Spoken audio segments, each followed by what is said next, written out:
Burly man was plowing a field so soundly he lifted up his shirt to wipe off his sweat. The neighbor's girl's lips trembled at the sight and she swallowed 2 pounds of saliva. But before she could marvel at the man's skill in plowing, her mother came in. Even though the girl was 18, her mother bathed her every day, and since she was a child, she shaved her hair and made her look like a handicapped person in order to get a grant from a charity. For years, her mother never let her touch the opposite sex. But as an adolescent, Rose began to long for sweet love. While her mother slept, she quietly turned on her computer and registered her account on a social networking site. In order to take a beautiful headshot, she wore a wig and chose the most satisfactory one to send out. Within minutes, she was inundated with private messages from gentlemen. The sweet-talking John stood out from the crowd. Rose fell for his constant barrage of sweet talk. From then on, the two chatted all night long. From text to video to the indescribable. During the conversation, Ross told John about his illness and disability. I didn't realize that John not only didn't mind him, but also told him that he had a split personality. He told him that he had a dark personality and that his body was often out of control. It sounds unbelievable, but the two of them became closer. It was at this point that his mother realized that Rose wasn't with him. She subconsciously went to the study and found her daughter asleep. Rose's mom opened her laptop and saw Rose and John chatting. She grabbed the laptop and walked out. Rose was awakened by the sound of smashing.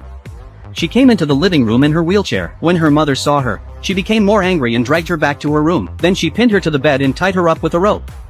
Rose struggled, but it was no use. Suddenly her mother's blood pressure dropped dramatically and she collapsed. Crying, Rose thought of running away, but hesitated when she heard her mother's cries for help. Just then the door to the house opened for no apparent reason, as if to tell him what a wonderful world there was outside. On one side was her sick mother, and on the other, the freedom she longed for. She walked towards the door, trembling, while inside the house, her mother pleaded for help. After a moment's hesitation, he closed the door behind him and returned to the house to care for his dying mother. John sent another message telling Ross to distract his mother and follow the address to the house. No one knew that the purpose of his trip was to kill Rose's mother.